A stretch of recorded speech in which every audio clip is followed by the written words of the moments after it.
This is the LowcoSports Lowdown podcast. Here are your hosts, Justin Jarrett and Wes Kerr. Hey, Loco sports fans, welcome to a Friday night edition of the LowcoSports Lowdown. Justin Jarrett and Wes Kerr, the OG crew tonight. Max taking the night off, have a little time with the family. We never turned down that request. So Max enjoyed some time with the family. I was just enjoying some time with the family. We were watching the new Ghostbusters movie. Nice.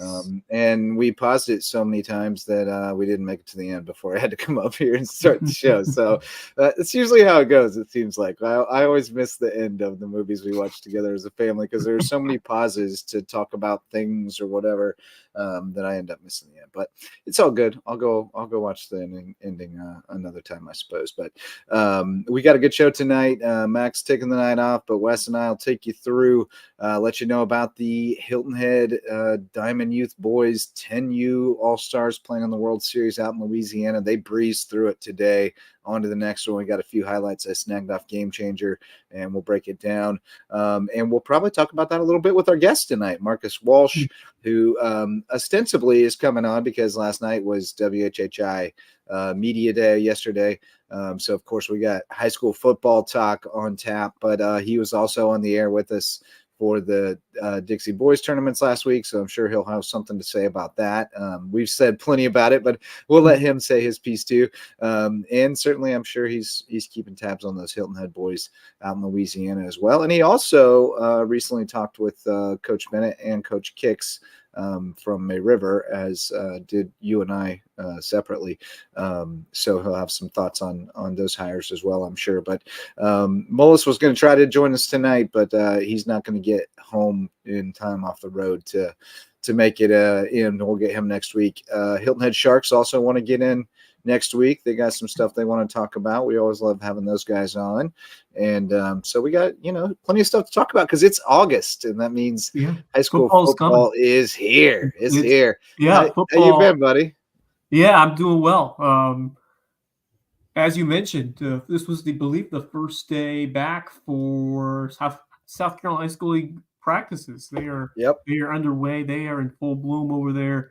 And we're 2 weeks away from kickoff from the week 0 action. We got 3 games, I believe, on tap, all SCISA games. So SCISA starts 2 weeks from today. High school league starts 3 weeks from today. But it is here, high school football, full sports, not just football, but we got a bunch of others coming up, like volleyball, girls golf, girls tennis, swimming, cross country. So it's all happening very soon, and looking forward to really cranking it back up and covering these student athletes here in the Lowco. Yeah, we will have, as you mentioned, 3 on tap that first weekend. Porter Goud at Hilton Head Christian, which is interesting. JP2 at Colleton Prep, a little Lowco on Lowco. Hilton Head Prep at BA, another Lowco on Lowco. I know Patrick Henry's in a jamboree. I'm sure there'll be other jamborees going on that week preseason as well. Wrestling Monday. What's Wrestling Monday? I don't know what that means. Is there wrestling happening Monday? Olympic wrestling, I suppose, is what he's probably talking about, right? Yeah. I think the wrestling's coming up. Yeah.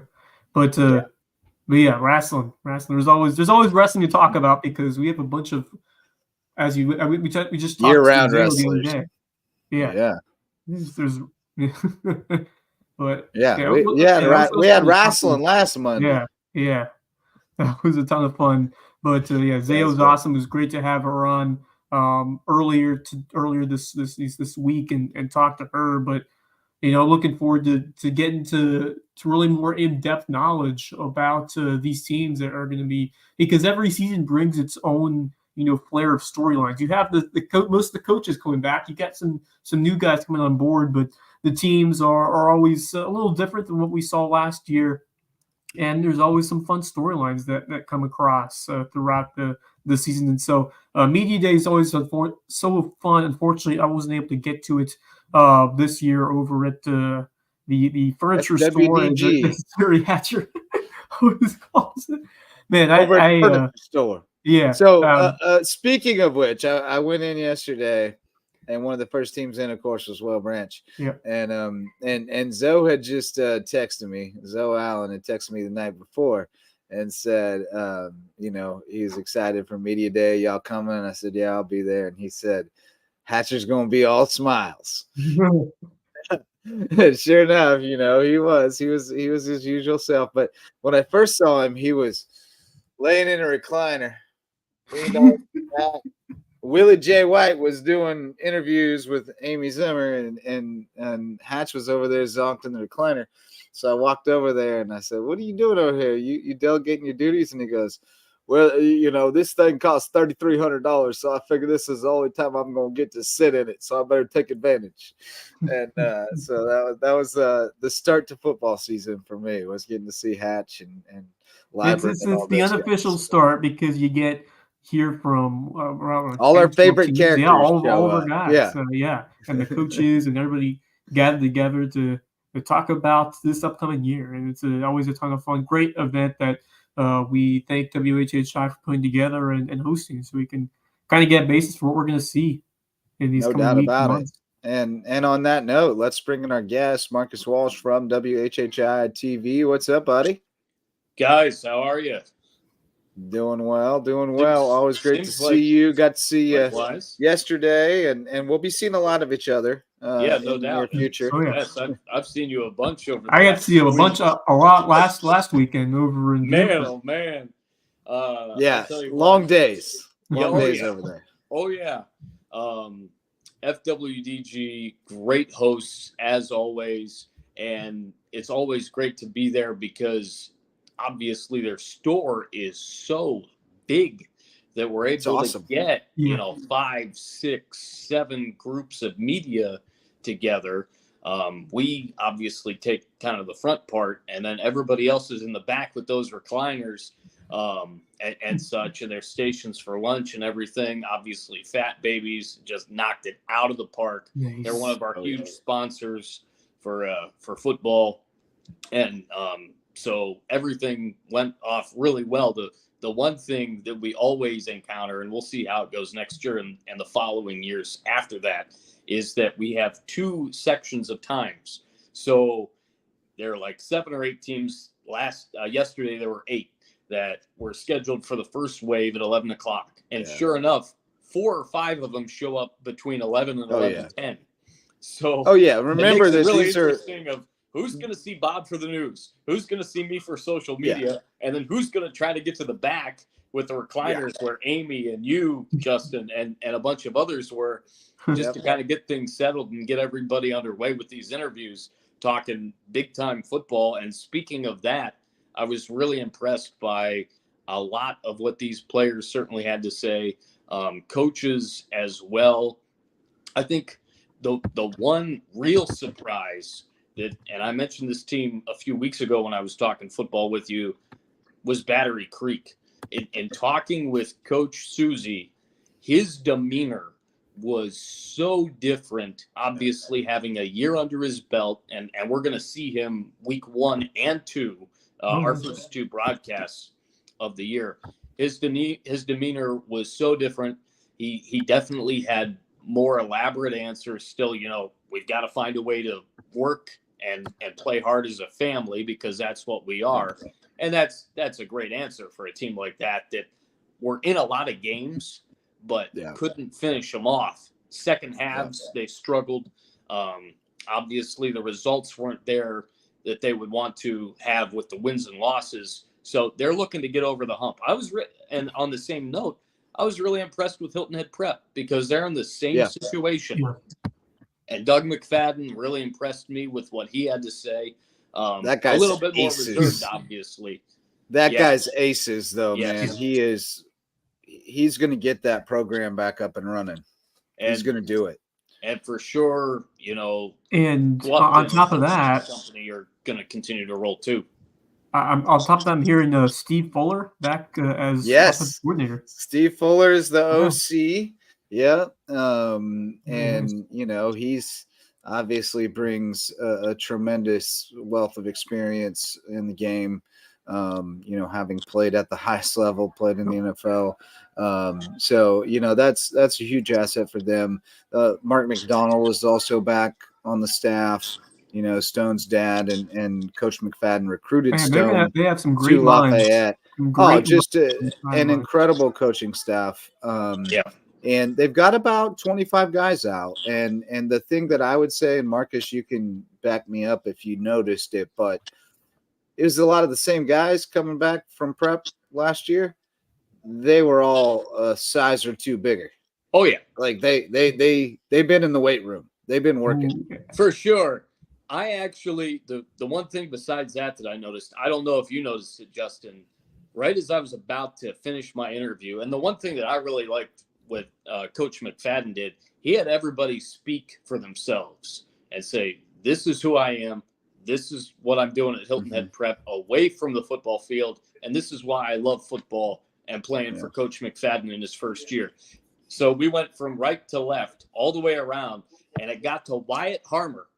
And I looked at Wyatt, and he started talking, and I'm like, something is definitely different with him. I got the mic back. I said, "Wyatt, is that a new hairstyle you got going there?" Oh, my gosh. Definitely looks different. And that hair is wild. Tennis. And I said, you just, obviously being a quarterback too, I said, you are radiating sunshine from Remember the Titans right now. I just see it. So we had a good laugh about that. But yeah, he had some stories about the I'll get a look at Wyatt's hair for us. Oh here. my Lord. There we go. There it is. That is nice. Looks Look so at nice. Stuff right there.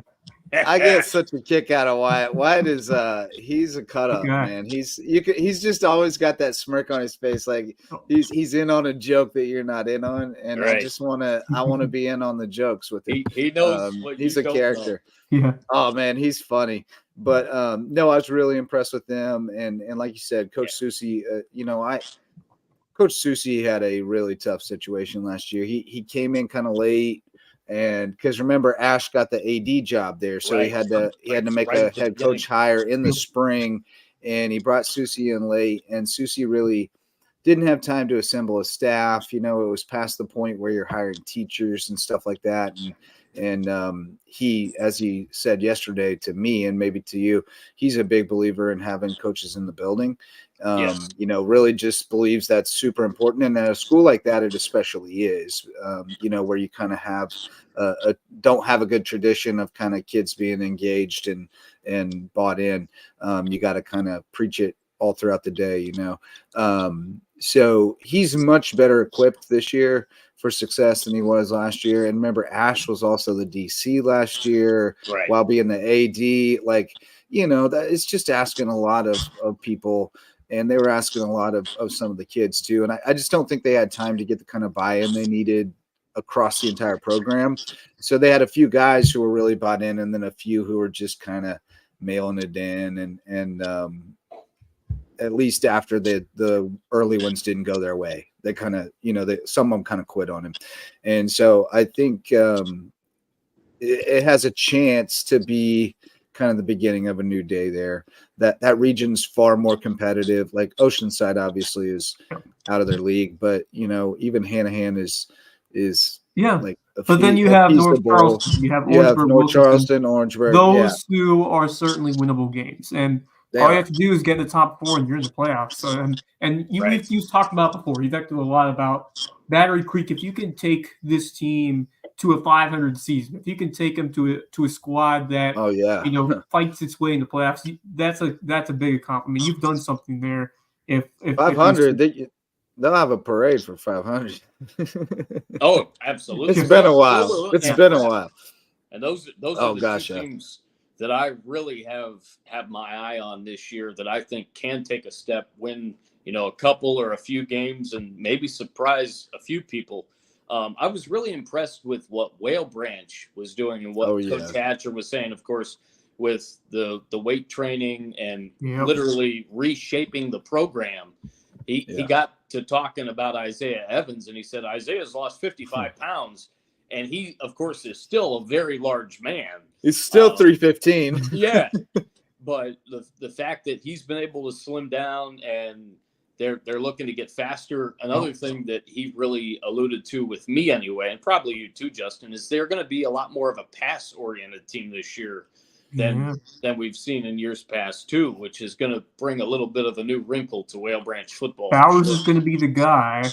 Obviously, they lose a lot, and I mean they lose a lot of high-end star talent from last year, and so there's going to be questions especially with the defense of what you're going to see. Obviously, Alonzo Allen, you have him back, but who else is going to take the reins, especially up front defensively, and then elsewhere where you're trying to fill those holes from some of your guys who really carried the squad last season. So, I mean, with Coach Hatcher there, he does a tremendous job. He's going to get this team on the front foot, and I expect them to be very, very competitive in what should be a very interesting region, which includes Hampton County. Yes. Yeah, I told Hatcher, I was like, normally you're telling us it's Whale Branch and Bamberg Earhart, but now you got to tell us about Hampton County, and he's like, God dang, them jokers are good. So yeah, he's looking forward to that rivalry. Barnwell should be a good squad as well. Barnwell should be a very strong three-horse race. Yep. Three-horse race there, I think. Although, I think Edisto will continue to come up with Livingston and Singleton over there, the Estill guys. But no, I talked with Hatcher a good bit. He's obviously really excited about his offensive line.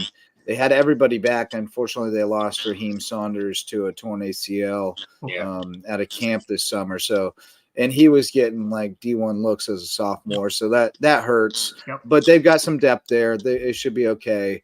They would have been able to run Evans and Saunders on one side and run behind them, and that would have been tough to stop.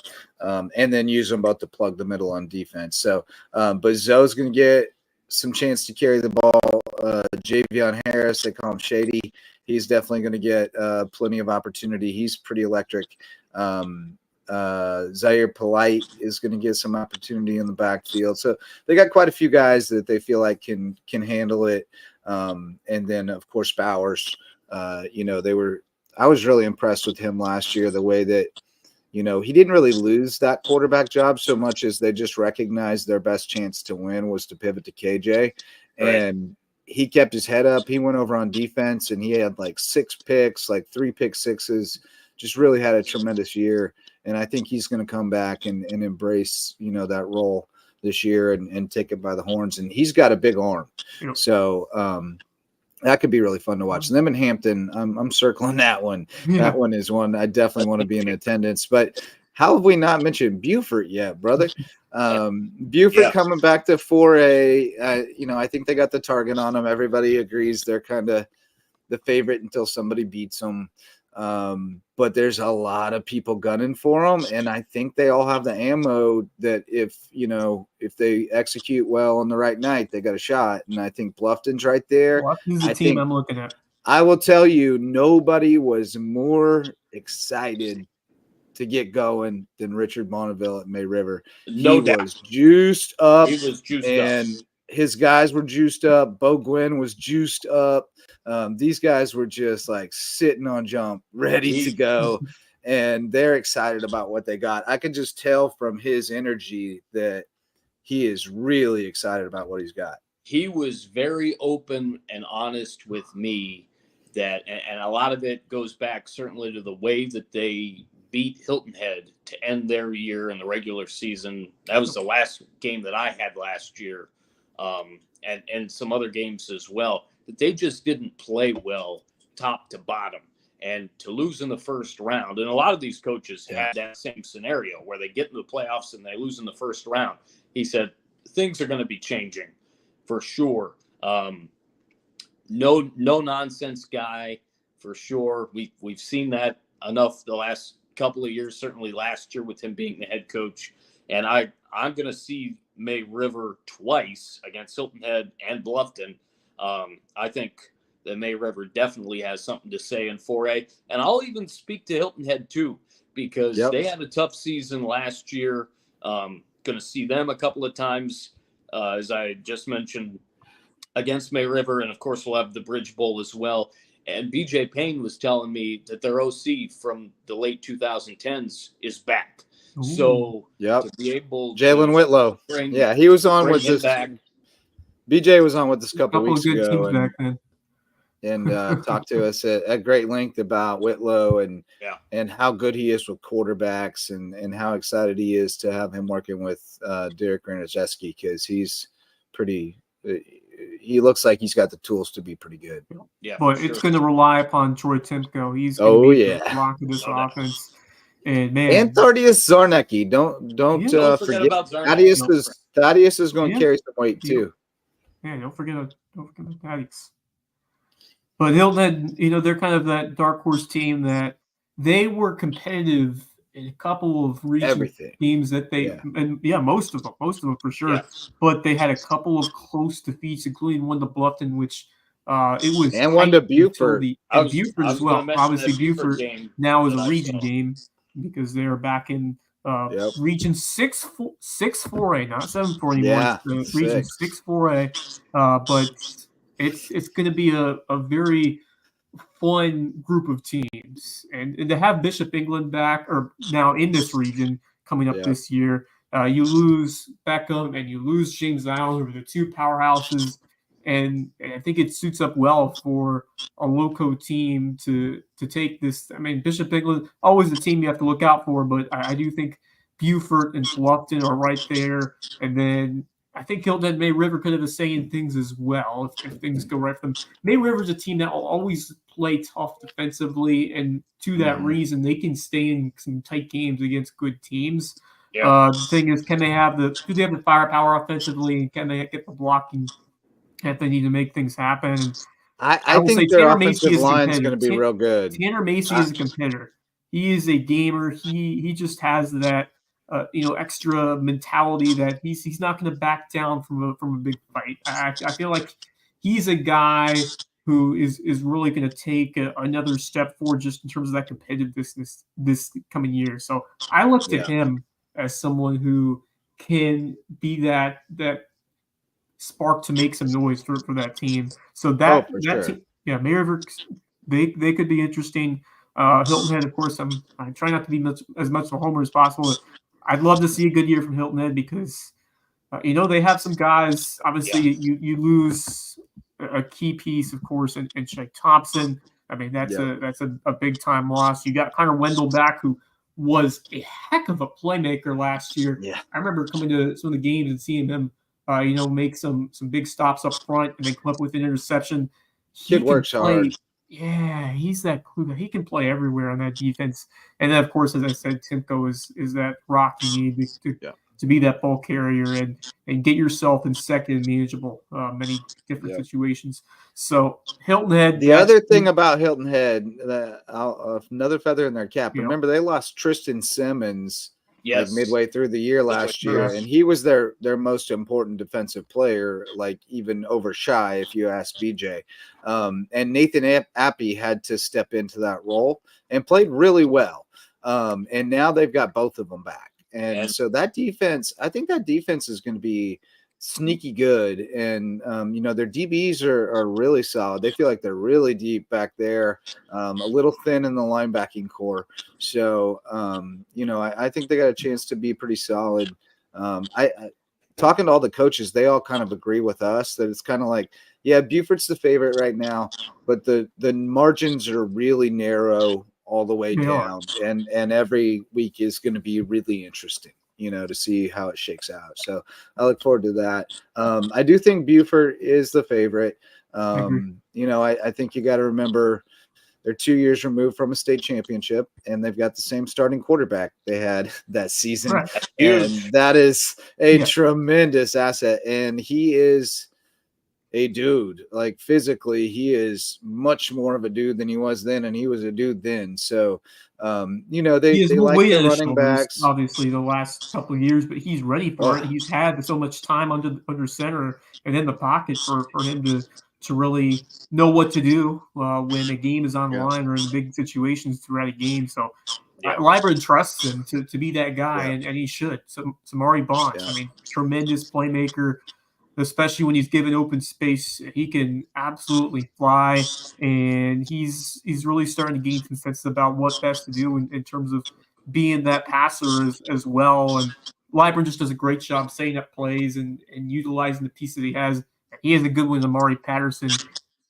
Obviously, he's going to be one of the key guys to watch in this region and could come away with some big-time honors if he shows up the way I think he could over at wideout, and they'll kind of find a way to move him around a bit and try to give the ball to him as much as possible. And we'll see who else because it seems like Buford, there's a guy every year kind of jumps out of nowhere and comes up huge for that offense. And then defensively as well, but especially you see guys coming out of the woodwork like midway through the season. And I mean, obviously Casey Fields had a big year, but it just seems like Buford has guys that develop and they come out shining and all of a sudden here they are. So I like Buford. Love the way they're coached. Just great to see Liburn still here because there were discussions last couple of years about he after we won that state championship.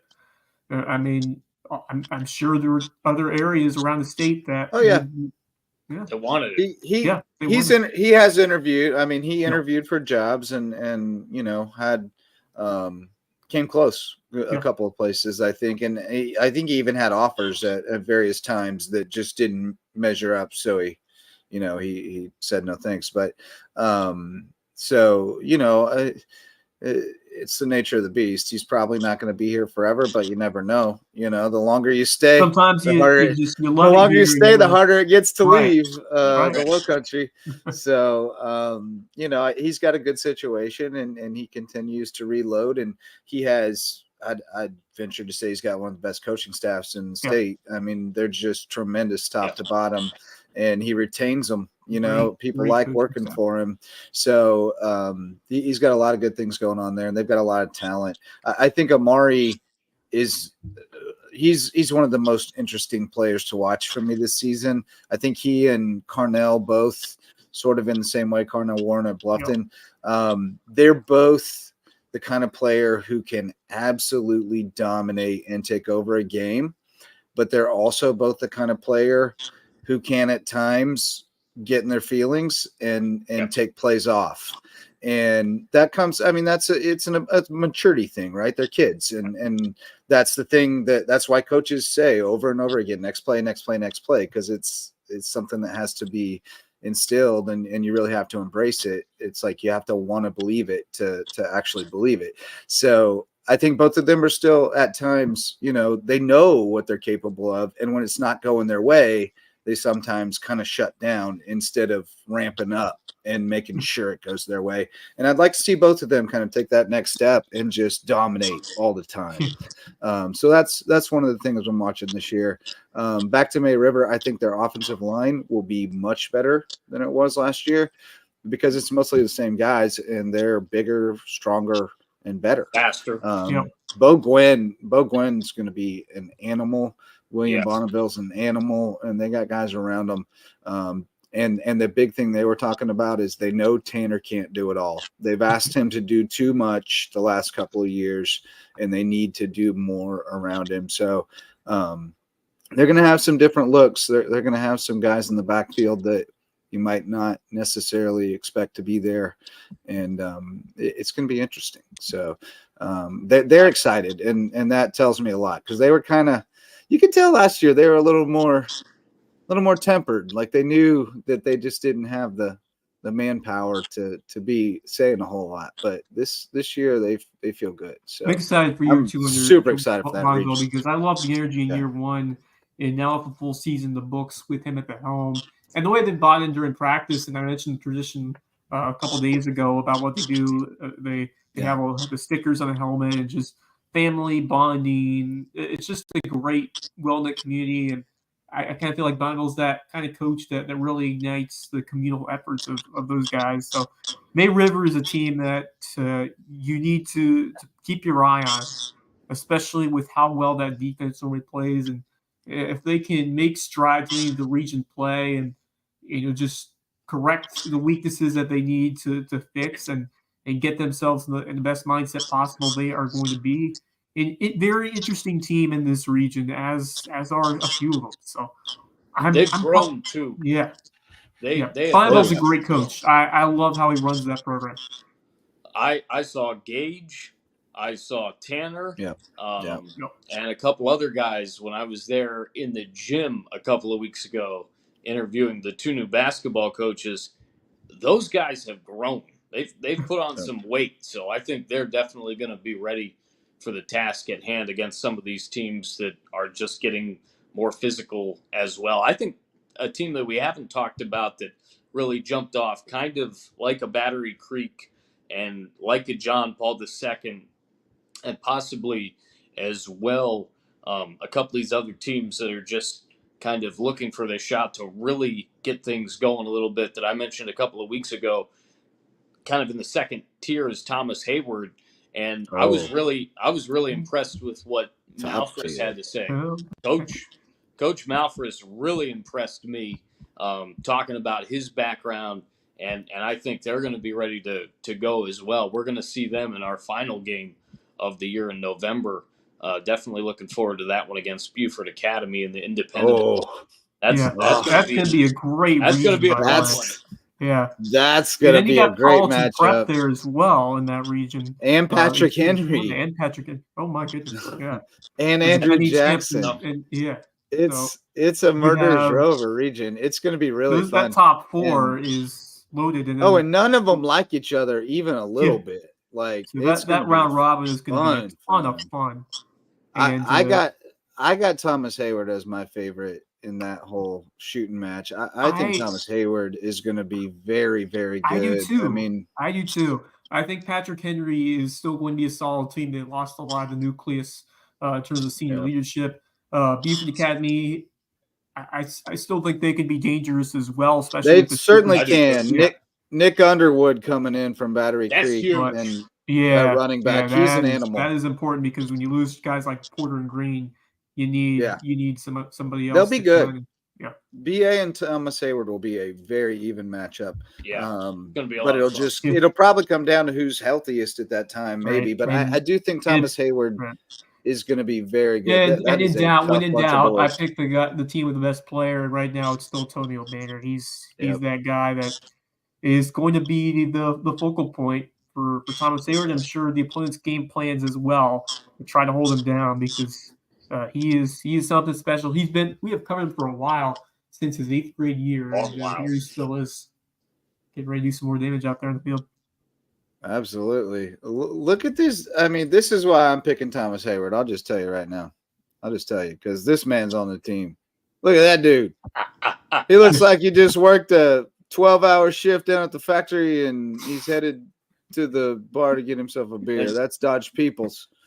Changed some tires on his truck and plowed a couple. That looks like a 1970s Thomas Hayward lineman. So that's why I'm picking Thomas Hayward to take it this year. They got a bunch of dudes who look a little bit like Dodge Peoples, and they also got Antonio Banner. So that's my pick. But I am going to put you guys on the spot at some point. We're all going to make our picks to who's going to win each region. All right. So not tonight. I'll give you time to do your homework, but we're going to make our picks. We're going to have to get a little more salacious out here if we're going to get some clicks and make some money, right? So speaking of money, let's do some commerce. Let's shout out the MVP sponsors of Lowco Sports. We got my wife, Megan Jarrett, the official realtor of Lowco Sports with Keller Williams of the Low Country. She can find you a place in the Lowco or help you upgrade to a bigger, better place in the Lowco. Great time to get in the market with Megan Jarrett, official realtor of Lowco Sports, Keller Williams of the Low Country. Homegrown Home Inspections are our official home inspector. They'll check out that home from top to bottom and make sure it's built right. And if you're building a new home, you got to have that phased inspection. They'll check on it every step of the way at Homegrown Home Inspections. Hospice Care of the Low Country, our official hospice provider, and they're providing palliative care, hospice care, and free grief counseling, plus much more at Hospice Care of the Low Country, where it's not about dying, it's about living. And we've got the Mickelson Law Firm with us since the beginning, our official real estate closing attorney and presenting sponsor of the Hilton Head Christian Academy coverage here at Lowco Sports. Call on Mickelson Law Firm for all your legal needs. They've been supporting us since 2017. Those are our MVP sponsors. Let's talk a little baseball, boys. Where'd Wes go? Dude, I'm not sure. Weird. He's getting his headphones in. Let's talk a little bit of baseball because today the Hilton Head 10U team out at the Diamond Youth Baseball Minors World Series in Bossier City, Louisiana. Hilton Head off to a great start, won 11-1. I got a few highlights here, a few triples. They had 3 triples in this game. Remember, this is 10U, so we got kids pitching. This is not the coach pitch things we were talking about a couple of weeks ago. They had a terrific day today, got out to a 2-0 lead in the second, and then tacked on 3 in the fourth, gave up 1 in the fifth, so it was 5-1, and then they scored 6 in the bottom of the fifth to walk it off on the run rule. Hain, I'm not sure about some of these last names, so I'm not going to guess, but Hain went 2 2/3, gave up 1 hit, struck out 6, also had a triple and 2 RBIs. Connell Rooney, 2 innings, 1 hit, 1 run, 3 walks, 3 Ks, had a double and 2 RBIs. Graham got the last out by strikeout. He was 2 for 3 with 2 ribbies. Colin was 2 for 2 with an RBI. Grant was 2 for 3 with an RBI. Owen was 2 for 3 with a double and an RBI. Liam was 2 for 3 with a triple and 3 runs and an RBI. So there's your Hilton Head standouts. They'll play again tomorrow morning. They play Madison Heights, Virginia. I know that, but I don't remember what time. And by the way, I saw on the just question the bracket had it said the first day was pool play and then went to the it's an odd bracket, but they've been doing this to ensure people get more games. Sure. So that first game they call it pool play, but it's really just like a seeding game. Okay. So the winner, then the winner of one game will play the loser of another game, etc. Okay. But it doesn't count toward the double elimination. Right. The bracket now starts tomorrow. Yeah. And I think that just gives everybody a 3-game guarantee is the purpose of it. So anyway, they won that one. So now they're on to bracket play starting tomorrow, 12:30 Central, 1:30 our time. They'll take on Madison Heights, Virginia. So we'll be rooting for the Hilton Head boys all week long. Really Lowco's team. Loved watching them this summer when they played their district tournaments back at Crossings Park. Looked like just a really solid group, especially the way they played defensively in that game, and they carried that with them to that state tournament. And now it's all about, can you make those little plays that put you over the top in tight games? Because I remember when you were at the World Series a couple of years ago with the team that some of those players that we saw at the Dixie boys or junior boys level that we'll talk about in a bit. But man, it's this margin of victory are very small at this level, and you just kind of believe that you have the capabilities within yourself to make those plays and produce solid at bats. And it takes all hands on deck in a tournament like this. And they seem like they have a deep team and a team that kind of believes in each other, that they will provide the pieces that are necessary to make it happen. And that's what we saw with that Hatties, 2 of those Hattiesburg teams from Mississippi that swept the Dixie boys and the Dixie junior boys tournaments. And Marcus, what a week that was! I mean, I had so much fun. My God, that was incredible. It was phenomenal indeed. I mean, we got there, and Kevin and I were out Friday, Saturday, Sunday. We got there, and we were starting, running around, kind of getting ourselves organized and that type of thing at about 12:30 Friday afternoon. We got to the ballpark in between 3 and 3:30. Everything set up, and then obviously the rain delay hits with a little bit of rain and the lightning that just didn't stop the whole rest of the night. It seemed like it was wild, the fact that we were only able to get that first half of that first game in, and then we had to come back Saturday and play the back half of that first game, the second game, and then we had the whole Saturday schedule slated up. We went until Saturday. Went until 1:30 in the morning. And actually, the last game of the day was at Field 1. So Kevin and I were supposed to call that game between Mississippi. But did you? And company. No, we were absolutely spent.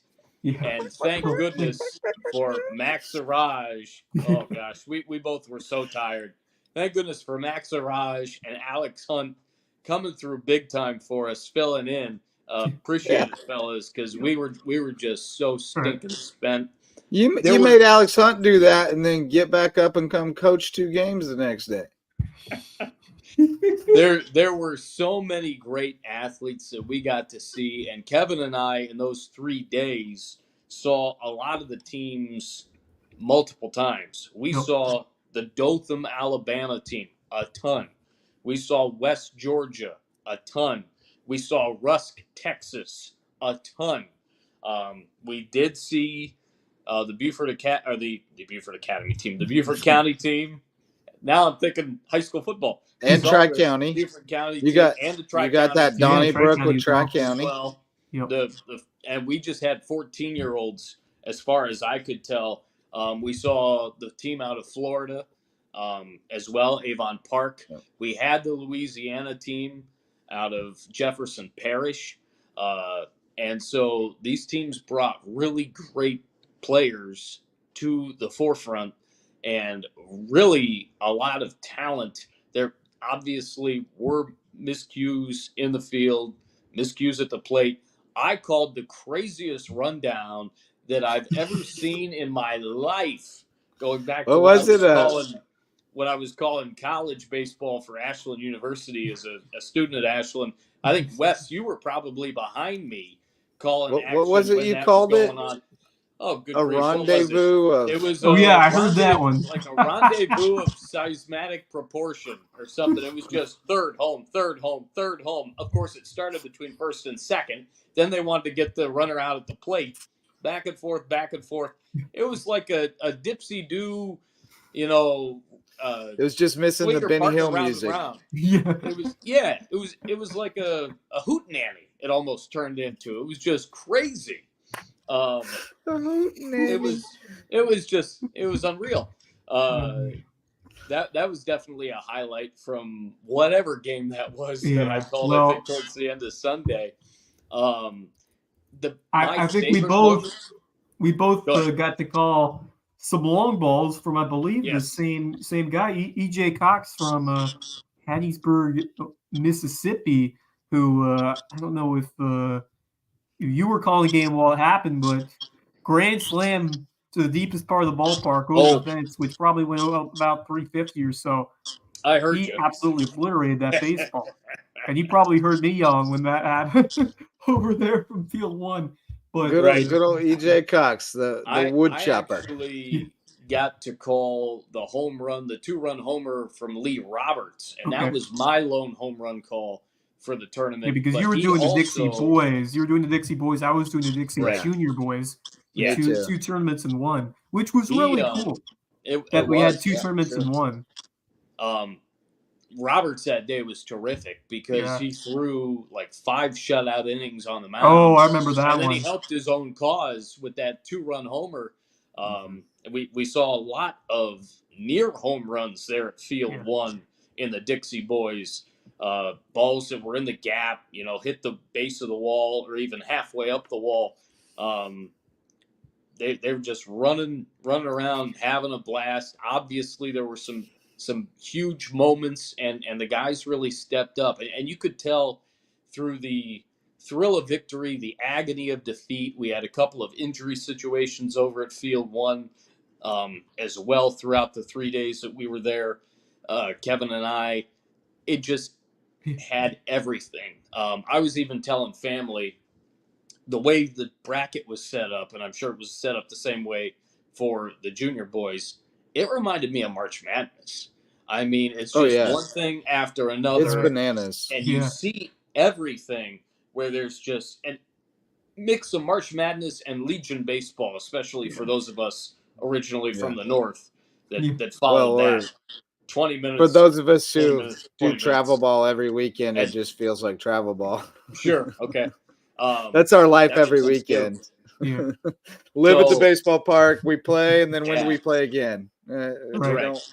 Whenever. It was so much fun, and for me, it was the first time calling baseball since I was a senior in college back in 2011-12. So we're talking over a decade. I'd wanted to do baseball for a long time, And of course, it was all about getting the right deal. And I knew who I wanted to do baseball with, and it's the same guy that I do basketball with, and that's the Libs. To be able to spend the weekend with Kevin was just absolutely incredible. We had so much fun. Got to see some folks that I haven't seen in ages, and I mean ages. Me too. Working the weekend, and I mean, what a blast. And congratulations, of course, going out to everybody. But how about the state of Mississippi? Yeah, having both teams win their titles. Yeah, Unreal. Hattiesburg in specific. I mean, I saw somebody in the comments call it Ballsburg. I liked it. Or Baseburg, maybe it was Baseburg. Right. I like it. They've got the lock on Dixie boys and junior boys the last few years. They've won a bunch of them. Yeah, and they get to host next year. So that's going to be fun. But yeah, just hopefully we'll have a team in it. That'd be great. Yeah, and I know you were calling the. I was actually behind you watching the end of that Tri-County against the Beaufort County game, which came down to the very end in a clutch strikeout with, I believe, the tying run at third base in the final half inning. Man, I was on the edge of my seat in that one. What a crazy finish there. And goodness, it's cool to see like an all South Carolina game of both those two teams playing each other. So that one was a ton of fun. And how about the Beaufort County junior boys team picking up a couple of really nice dubs, including that Florida side? That was a pretty strong squad that they handily defeated after they beat a team from Tennessee that same day. So credit to Coach Alex and what that we talked to him a couple days ago as well. But I got to call a ton of their games with Max Arraj, and man, were we ever proud of what that group did. And some of you guys you know very well, JJ, like Cole Sparger and Noah Sepulveda, among others. Zach Shipshack holding it down at the top of the order. Those I remember him from last year. Shipshack. I'm trying to think how many have played for me at some point. Shipshack did, Sepulveda did, Cooler and Mater. I think that was all the 13s. Landon Beltsy on the 14s. He was on my rec team one year. Cool. And he's developed a ton since then. Yeah, he was really raw the year I had him. I think he was 12, we were 11, and he hadn't played in a couple of years, but he came out to the first practice, and I sent him up to hit when it was his turn, and he said, "You want me to bat right-handed or left-handed?" And I said, "Well, which way do you naturally bat?" And he said, "I mean, I guess right, but I can do it both ways." And I was like, "Okay, well, let's see right first." And he roped a few. And I said, "All right, let's see it from the left side." And he was wearing it out from the left side too. And I was like, "And you haven't played in a couple years?" "Nope." I was like, "Oh, geez, we got something here." And he embraced it that year. He like kind of fell in love with the game that summer or that spring. And then I noticed like the next summer he was on a travel team and he's kept working at it, and he's been one of the better players at River Ridge, and to see him, on that all-star team was cool. So, cause he was a kid that kind of, at 12, he was kind of on the cusp of like, oh, is he going to make it or not? Is he going to be able to make the transition? And he embraced it and went after it and is doing great. So really happy for that kid and all those kids. I mean, to still be playing ball when you're 13 and 14 is accomplishment into itself, because I mean a lot of them aren't. It got too hard and they had to pivot to something else. So lots of credit to those kids. But let's get some more sponsor reads in. We always got to get some commerce. We've got the varsity sponsors of LowcoSports. DDS Web Design builds, hosts, and maintains websites for businesses and nonprofits to get results. So if you need to get found online and do more and think bigger, go to ddshhi.com. Parker Law Group serves legal needs across Colleton, Hampton, and Jasper counties, and they help us continue to expand our coverage in those counties and shine a light on more deserving teams and student athletes around the Lowco. So call on them for your legal needs. And the Outer Lowco, Dr. Ambrose Cole is the official chiropractor of LowcoSports. You can find him at Rooted Living Wellness in Bluffton, great guy for treating sports injuries and those little nagging soreness and things like that. He'll not only help you work it out, but also help you figure out how to prevent it in the future. Dr. Ambrose Cole. And Reverence Wrestling Club is the official wrestling sponsor of LowcoSports and the presenting sponsor of the Lowco Grind. We thank Reverence Wrestling Club for expanding our wrestling coverage, and you can take your skills on the mat to the next level at Reverence Wrestling Club. And Richard Jennings weighing in, friend of the program, said a lot of talent around here just spread out. That's absolutely true.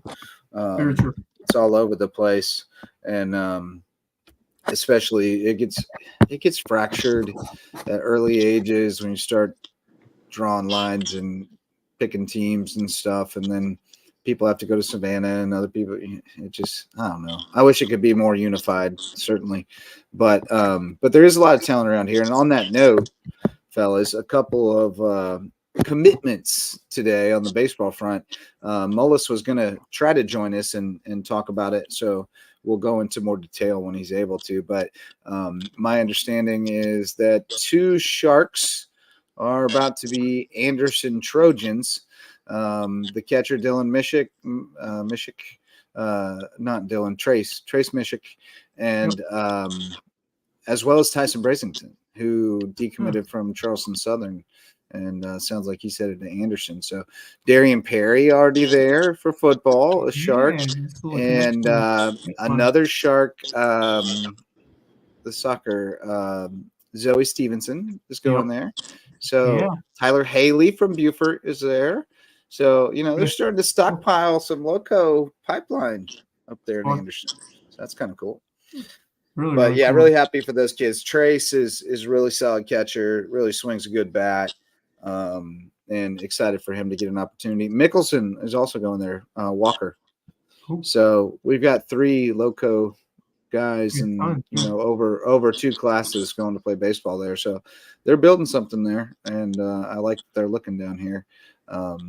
That's good stuff. The more kids that get, we say it in other sports too, but in baseball in particular, the more kids that get picked up out of here that go do something, the more eyes come looking. And, you see a lot of times Somerville and James Island are playing or something, and there's scouts lined up around the fence.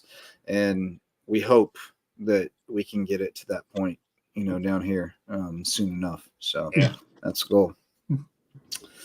What else you boys bring to the table tonight? We got any other news items? More news items that came across. Obviously, the Olympics in full swing in Paris. But how about the Junior Olympics and Jonathan Kelly putting up a nice performance in the 15 and 16-year-old 110 hurdles.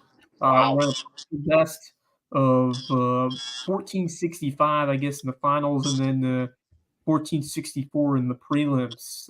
But quite the performance from Jonathan Kelly, who we have seen and heard a lot about on the track. Had him on the show. Friend of the show. There you go. Friend of the pod. Awesome. Yeah, no, we had him on the show. Yeah, we did. We did. Yeah. I think we did. Yeah. Yeah, recently. Yes. Yes. To talk about his track prowess. And here I do have his video of his race here. So he's in lane 8, which will be at the bottom of the screen. We can actually watch his race. Right. My man, the Jet. There he is. We've been a fan of the Jet since he was in middle school. We saw some highlights of him that he put on Twitter when he was just in middle school, and we're like, holy cow, look at this kid. He's going to be something. He's developed more into a track star than the football star that we saw when he was in middle school, but he certainly is he's I'm going to suspect that Jerry Hatcher has a plan to use that speed. Yeah. I mean, whoa. Jerry Hatcher knows what that can do on a football field. I think he's going to have a plan to utilize it one way or another. He gets the most out of his guys. I'm sure he's going to use that speed to bolster that Whalebridge offense. So fun to watch him on the track, and looking forward to seeing what he can do on the football field, because that speed can be lethal. I like him on the bubble screen. Yeah. I like him on a bubble screen. We talked a lot about those track stars, what they can do out there in the football field, and kind of looks like he's going to be another one out there for Whale Branch. Fun team, and I love Coach Hatcher. Just great character out there. I mean, he's unique and just really cool to capture what he does. I mean, just look at him. Here he is. Love that guy. You want to hear him? You want to hear what he has to say? We always run, and so hopefully have a lot better understanding of how to run these plays. So now we can even fine tune those more. New region for you guys this year, moving up to 2A, so you don't have to worry about Bamberg Earhart, but now you got to tangle with Hampton County. That's going to be a great little rivalry between those two programs. Yeah, flip a coin, man. Which one do you want to play? They're both tough, Bamberg and Hampton. But we scrimmage Hampton County, or Wade Hampton and Hampton County. We did last year's Hampton County on a yearly basis, so we're familiar with them. Good, hard-nosed football team, superior athletes. And of course, you can't say enough about Rob Hanna as a football coach and just a general leader. So it's hard, man. But that's what makes football fun. If it was easy, I mean, I don't want to play teams that you knew you're going to beat. I want to play somebody that's going to challenge you. That's right. There's old Hatch. I just love to listen to that guy talk. Yeah, great stories, great insight, and you can just tell that he cares, and all these guys do. But especially with him and a few others for sure, you can just tell how much they care about the kids, the families of the kids, the programs. They bring it all together, and that's I just love the way they come in there, like peacocking in there with their guys. They're so proud of their guys and showing them off, and it's a cool thing, man. I really dig it. I appreciate you guys at WHHI, putting that thing together the last few years and growing it to what you have. Because it's a tremendous resource for all of us. And the kids and the coaches, they love it. And it really does feel like the kickoff, to our football season. Because of course the 2 weeks leading up to it are as important as the season for us. Right. Just trying to get our head around everything and get all the information out there and get people prepared for the season. That's like finals week for us, so it's a huge help. It used to be a challenge every year to run around and try to get to practice every place and all that stuff. And now everybody comes to one place for the most part. And that's very helpful. Very, very helpful. Hopefully we can continue to grow it and get even more schools there. It's going to be something that we definitely continue to do for sure. How long have we had Media Day with WHHI? I think at least a decade. It's been quite some time. Yeah, I might have missed a couple when I was at USCB, but I know it existed when I came back out of mothballs in 2017. Sure, it was going on before then, even as well, because it was one of the first events that I was entrenched in. With the fact that I was covering football, I filled in for Bob Stevens several times on play-by-play calls, doing some sideline, doing a whole bunch of stuff, and then I got the main play-by-play gig starting essentially in 2020, doing a lot more of that stuff too. But yeah, kudos to Jessa Jeremiah, Susan Green, Maria Soden, Larry Jacomot was there having doing a little bit of everything, bouncing around as he does so well. Obviously, Bob Stevens covers the interviews for the news and is a pros pro. And then I'm on the social media beat, which I love too, just kind of being in a little bit more of a relaxed environment. Oh, I like your gig. I like your gig. You're just chilling on the couches with them, chilling on the couch, casual. For them to join me. I tell you what, there were a couple of coaches before we started the interviews, and Jessa was there filming for me. Jerry Hatcher being one, that my sides were about ready to split. I was laughing so hard. They were just having a blast with things. Very impressed. The one team that I didn't mention early on, but again, we'll see in week 1 against Battery Creek is JP2. And with the fact that Christian Tilton is gone, that's going to be interesting to see what they can do to replace him. Did you talk to Connor Brown, though? Did you talk to their new quarterback, Connor Brown? I did, yeah. That is an impressive young man, and he understands the assignment, and he knows what's expected of him, and knows that he doesn't need to try to do too much, and I'm bullish on JP2. You know, the schedule is tough, but I'm bullish on them. I really like Milligan. I think he's done a great job there. I love his attitude, his mentality, and I think there's a lot of buy-in there. And I think it's going to be really interesting to see them and Hilton Head Christian Academy play each other twice this year. Yeah. And because both of those teams are going to grow a lot over the course of the season. Yeah. And so meeting one is going to be fascinating, but then meeting two to see, you know, who's grown the most since the first one is going to be fascinating as well. So, there's a lot of cool storylines developing already. And as you knew there would be, and I can't wait for the soap opera of Friday Night Football. We're gonna do it up big this year, boys. Yeah. One thing that I will say that I learned at Media Day is that our first game between JP2 and Battery Creek is not at JP2. That game is going to be played at Battery Creek because Cross actually is with JP2. They're using on that field. The Hardyville field. So, so JP2 is only going to have 4 home games this year, and then next year they'll have 6. So with the alternating stuff, and certainly we'll mention that on WHHI and on social media and et cetera as we get closer to that first broadcast, because that is number 1 for us. August 30th, JP2 is at the Creek. And that is a phenomenal. That's a great cross high school league game. That's a great crossover game. Great crossover game for sure. You know, and a phenomenal Creek opens facility. with Christian. Creek opens with Hilton Head Christian.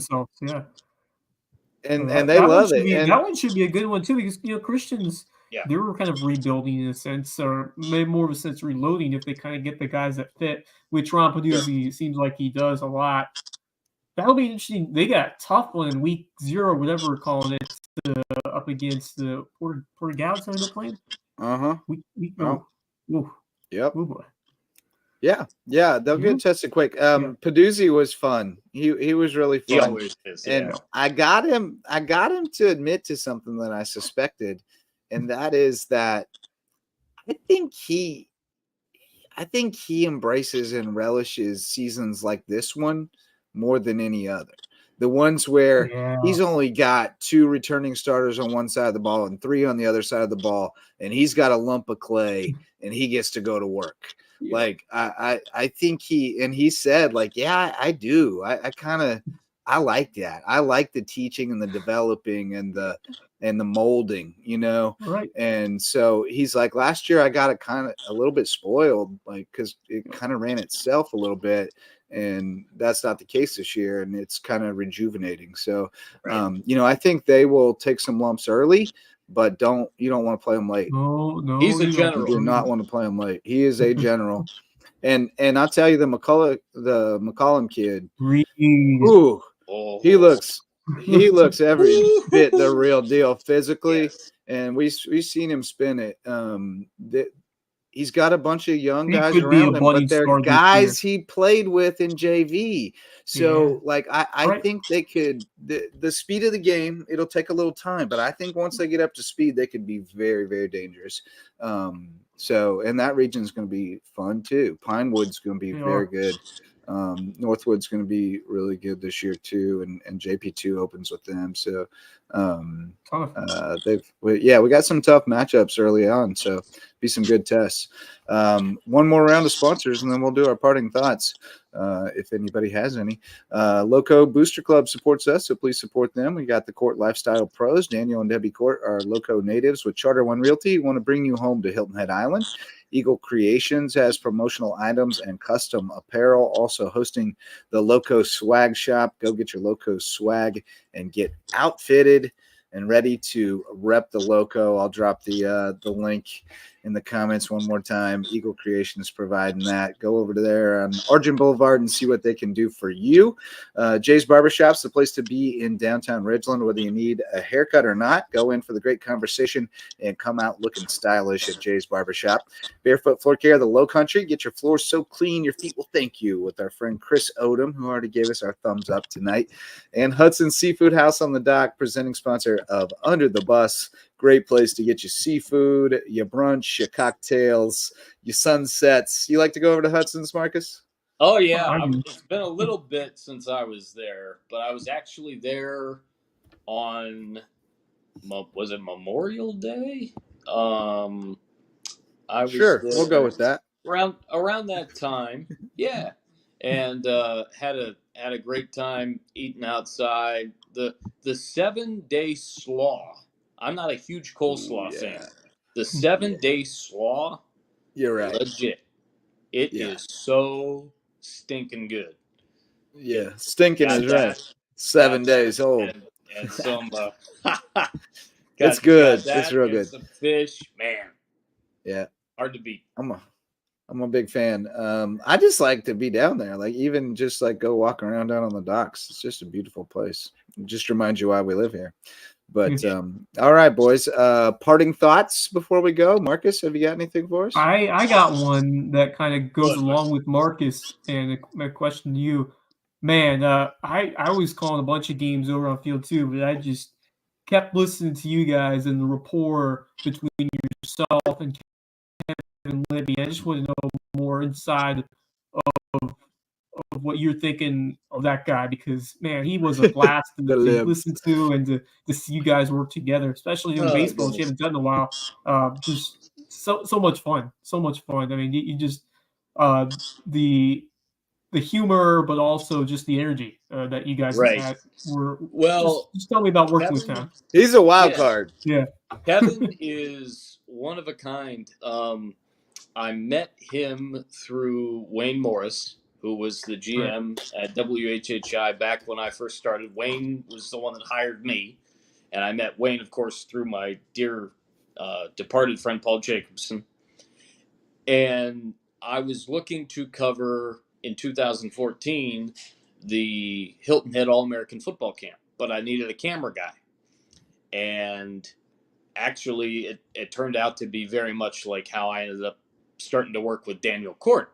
But I knew a little bit about Daniel beforehand, who Wayne, told me about. But I didn't know Kevin from Adam. And he told me about Kevin. And we just met there on that Saturday and hit it off instantly. We really got to know each other, of course, as people over the first couple of years that we were working together. He doing some production stuff. I obviously got to know what he was doing through the Beaufort News and some production stuff. And then we didn't talk for a couple of years because we weren't working together. I was off the football beat. I wasn't doing anything football or basketball related. And then we started talking again and came up with the idea for the Marcus Walsh show. And we started that. We've done that for a few years. It's currently on hiatus, but we just enjoy working together and spending time together. We get each other, and we know how to kind of put insight to the other person. There are things that he's definitely strong at that I'm not, and there are definitely things that I'm strong at that he's not. So we build each other up that way too. And we've become, really, really great friends. He's one of the best friends that I've had down here. And now we're neighbors. He just lives a couple of minutes away from me here in Plantation Point. So to have that camaraderie with him and to be able to call basketball with him for the last couple of years. And Jessa said, if you want a color guy, you can have a color guy. Who would you like? If there wasn't a second choice for me, I said, I want Kevin. And obviously she knew Kevin. Give me the libs. Give me the libs. And so we've been able to grow, certainly as friends, but of course as broadcast partners and colleagues, and to be able to spend a whole weekend with him, for him to work those games and to not do his real job. I mean, he had a ball. Or his schoolwork or right. all the other things he's got going on. That's right. It was absolutely amazing. And if you don't mind, that actually perfectly leads into my parting shot and parting thought, which is the May River basketball teams.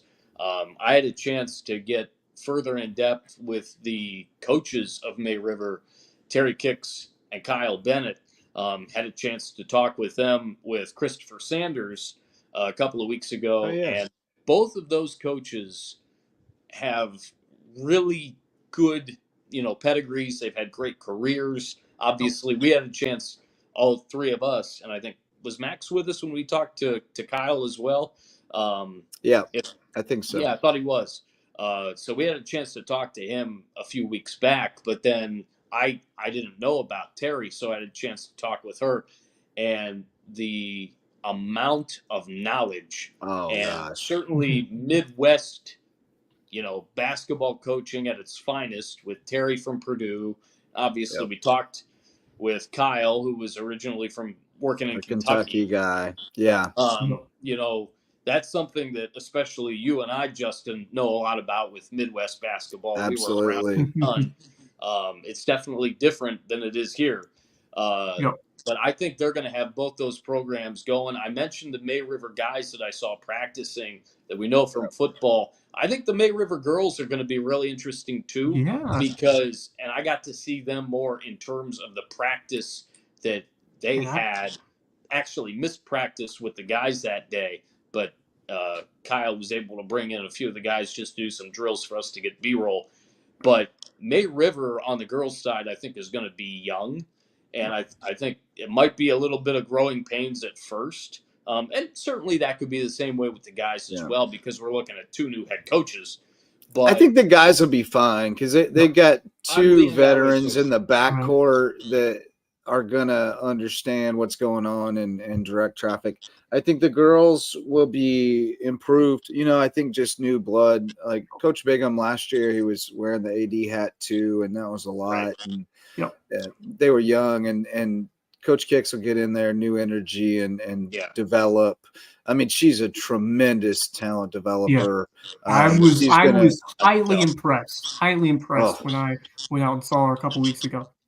And I'll say this as well.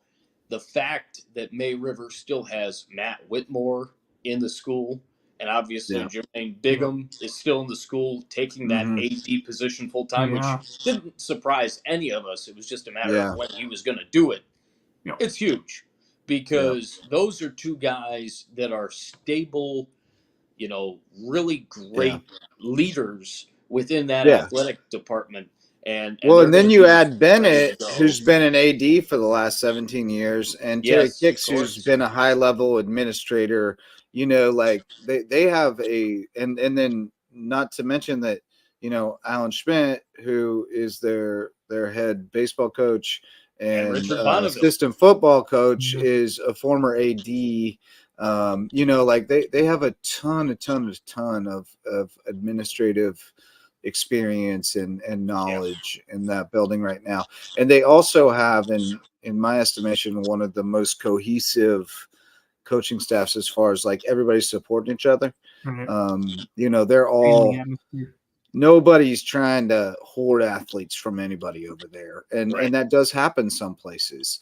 And that ain't happening over there. They're all pulled in the same direction, and they want everybody to contribute everywhere they can. And it's, I think, there was some turmoil. They underwent some change last year, and I think it just was a necessary reset, and I think we talked about Bonneville last year. I think he was a little uncomfortable in his first year as a head coach about what he needed to be in charge of and what he needed to delegate. And he kind of got into that yesterday about I was trying to do too much and trying to do things that were outside of his strengths. And so, he's kind of rejiggered some things, and it feels like he's so much more comfortable in the role this year. And I expect them to make a big jump. That was my biggest takeaway was their energy. Like May River's energy was different than anybody's, and it was cool. So I think there are a number of them though that have a chance to make a good run. So, well, hey boys, we've done enough damage. Thanks for riding with us all the way, Marcus. That was kind of unexpected, but I mean, you can hold court on all these topics. So thanks so much to Marcus Walsh for joining us tonight and filling in for Max. Thanks to all of our sponsors and all of you who showed up to listen or watch. We'll be back Monday night for another LowcoSports Lowdown, and I think there may be a Sandtruck Rewind on Sunday. There's been some discussion, so we'll see if that comes together. But nonetheless, we'll definitely be here Monday night for the Loco Sports Lowdown. We'll try to round up some great guests for you, and we'll let you know how that Hilton Head team is doing and anything else that's going on around the Loco. And I'm sure we'll talk some more high school football. So be sure to join us then. For Marcus Walsh and Wes Kerr, I'm Justin Jarrett. Till next time, go Loco. The Loco Sports Lowdown podcast is a production of Loco Media LLC and LowcoSports.com, an independent media outlet providing grassroots local sports coverage in the South Carolina Lowcountry. We are sustained by community support from sponsors and patrons like you. Get in the game with a monthly pledge of $1 or more at patreon.com/LowcoSports to keep us going and growing. Go Loco.